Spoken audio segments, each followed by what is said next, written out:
Assalamualaikum warahmatullahi wabarakatuh. Bismillah, alhamdulillah, wassalatu wassalamu ala rasulillah Muhammad ibn Abdullah wa ala alihi wa sahbihi wa mawala amma ba'd. Terima kasih, semangat pagi anak-anakku sekalian yang saya banggakan. Ini nanti kita mempelajari buku paket baru kita, yaitu KN1. Dulu itu kecil LKS, tapi ini serodok kandel sidik, berarti ini buku paket.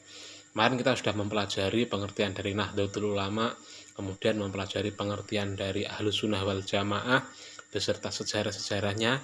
Ini nanti kita melanjutkan, yaitu buku paket di sini kita buka bab 1. Sebab apa? Kemarin yang kita pelajari yaitu tentang Ahlus Sunnah wal Jamaah itu ternyata materi di buku paket ini adalah di semester 2. Tapi tidak apa-apa, kita teruskan saja, nanti berarti di semester 2 kita tinggal melanjutkan, tinggal meneruskan, dan kita tinggalkan yang Ahlus Sunnah wal Jamaah sebab sudah kita bahas. Ini kita bahas yang belum, yaitu bab awal, yaitu tentang sumber hukum dari Ahlus Sunnah wal Jamaah atau Nahdlatul Ulama dalam beribadah. Kita langsung buka bab awal. Di sini sampai nanti tidak usah menulis, bab itu sampai sudah punya bukunya, tinggal sampai dibaca saja. Nanti saya jelaskan apa yang kita pelajari di buku paket ini. Dan kalau di KN1 itu sampean itu jam saya itu hanya 1 jam. Jadi ketika saya menulis kemudian sampean saya jelaskan, menulis menjelaskan, itu tidak waktunya gak nyandak, ngabsen tok sudah habis. Nah ini sampean enak, sudah ada buku paketnya, itu sampean tinggal membaca, saya yang menjelaskan, seperti itu. Langsung saja sampean bisa nanti dibaca bab 1 tentang sumber dan metode penetapan hukum Islam menurut Nahdlatul Ulama. Nah, sumber-sumber utama dalam penetapan hukum di Nahdlatul Ulama itu ada 4. Yang pertama adalah Al-Quran, yang kedua adalah hadis, yang ketiga adalah ijma, yang keempat adalah qiyas. Kita bahas satu-satu. Yang pertama, sumber utama dalam penetapan hukum adalah Al-Quran. Sudah jelas, Al-Quran itu sebagai pedoman bagi kita.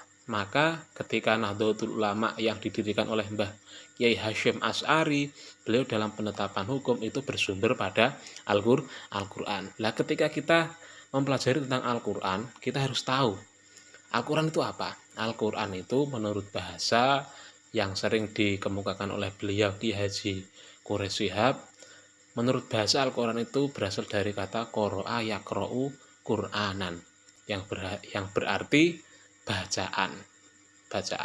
Menurut istilah, Al-Quran itu adalah kalam Allah yang mana diwahyukan kepada Nabi Muhammad SAW melalui malaikat Jibril, ditulis dalam mushaf, dan diawali dengan surah Al-Fatihah dan diakhiri dengan surat An-Nas. Tentunya diturunkan secara mutawatir. Mutawatir itu apa? Mutawatir itu adalah berangsur-angsur. Jadi Al-Quran itu adalah kalam Allah yang mana diwahyukan kepada Nabi Muhammad SAW melalui malaikat Jibril, ditulis dalam mushaf, diawali dengan surah Al-Fatihah dan diakhiri dengan surah An-Nas. Nah, ketika Nahdlatul Ulama Mbah Kyai Hasyim Asy'ari dalam menentukan hukum itu jelas sumbernya adalah Al-Quran. Sumber utama yang paling utama adalah Al-Quran. Sebab apa? Ketika melaksanakan beribadah, sumber utamanya jelas Al-Quran. Tapi kemudian kita dikuatkan dengan sumber-sumber yang lain, yaitu ada yang namanya hadis, kemudian ada namanya qiyas dan ijma. Seperti itu. Itu pengertian dari Al-Quran. Kemudian yang kedua adalah hadis. Hadis atau sunnah itu menurut bahasa adalah baru. Hadis itu baru.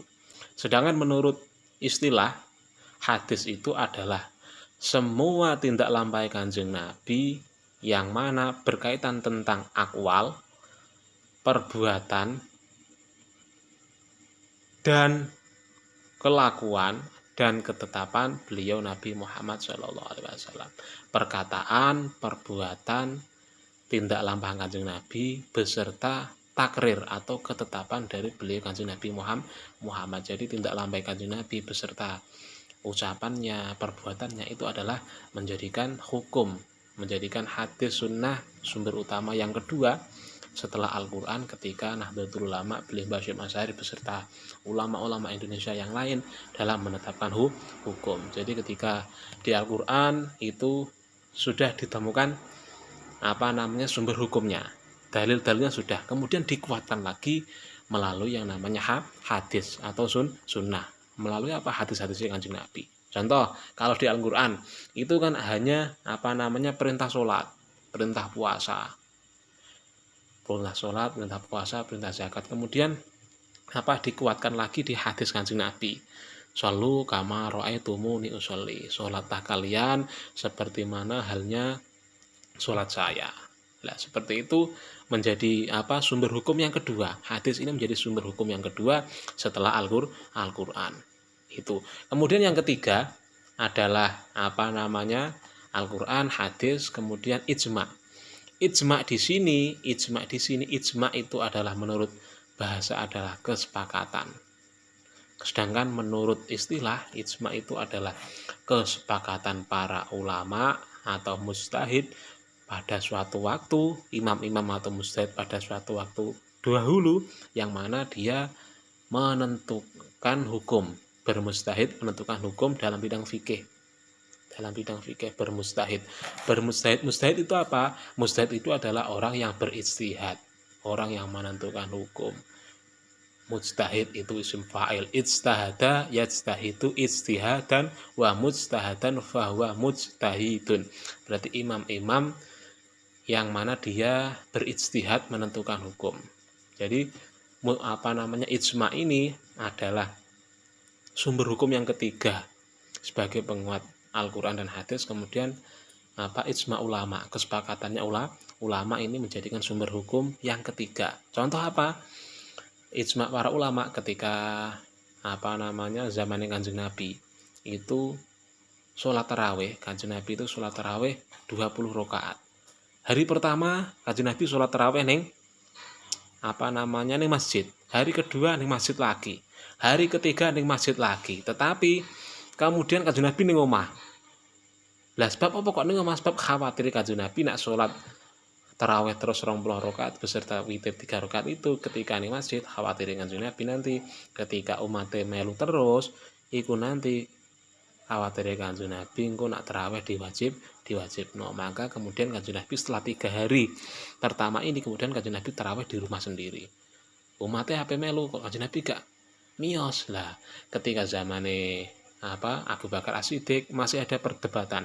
Kemudian zamane Sayyidina Umar ditentukanlah ijma para ulama ini, ijma para sahabat ini bahwasanya tarawih 20 rakaat. Anut sapa? Anut sama Kanjeng Nabi. Seperti itu ijma ulama. Terkadang memang ulama itu berbeda pendapat, tetapi itu tidak apa-apa. Sebab khilaful ulama rahmatun.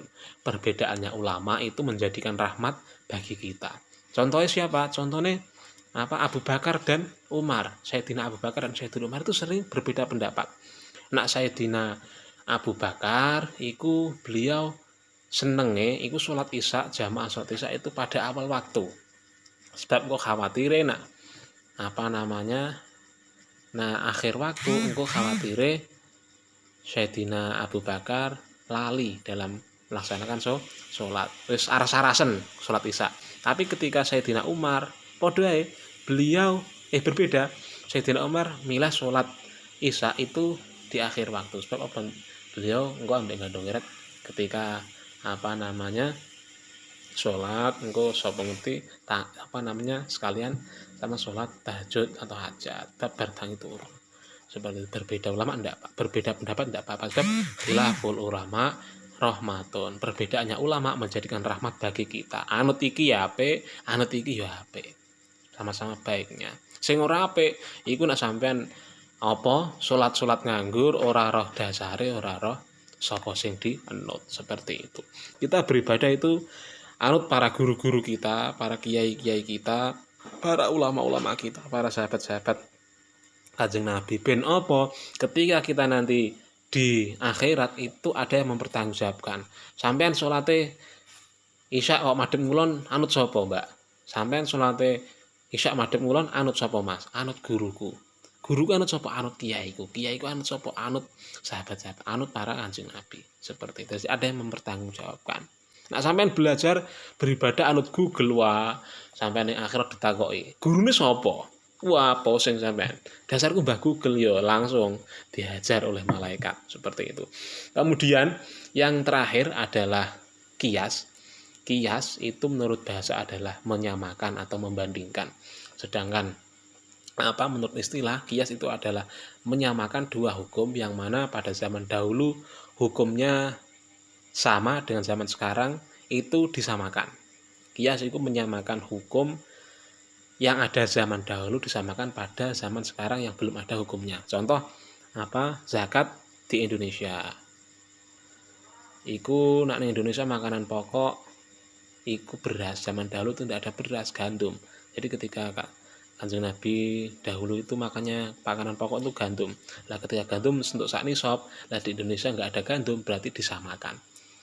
Nah, untuk beras mene zakate sak nisab seperti ini. Lah disitulah namanya kias, menyamakan dua hukum yang mana dilihat sisi sudut pandangnya sesuai alasannya. Di zaman sekarang makanan pokok itu beras, Indonesia gak ono gandum berarti disamakan pada zaman dahulu seperti itu. Jadi sumber hukum Islam dalam Nahdlatul Ulama dalam penetapan hukum itu ada 4. Ada 4. Yang pertama adalah Al-Qur'an, yang kedua adalah hadis, yang ketiga adalah ijma', yang keempat adalah qiyas. Semoga bermanfaat. Tetap semangat, buku keilmuannya dipelajari, dibuka, dibaca-baca. Jangan sampai ben lah cah isih anyar tak nggo api-apian ngerasa tak buka. Jangan seperti itu. Kalian buka nggih, dipelajari. Sekian itu yang bisa saya sampaikan. Mohon maaf apabila ada kesalahan. Semoga bermanfaat. Walafu minkum. Wassalamualaikum warahmatullahi wabarakatuh.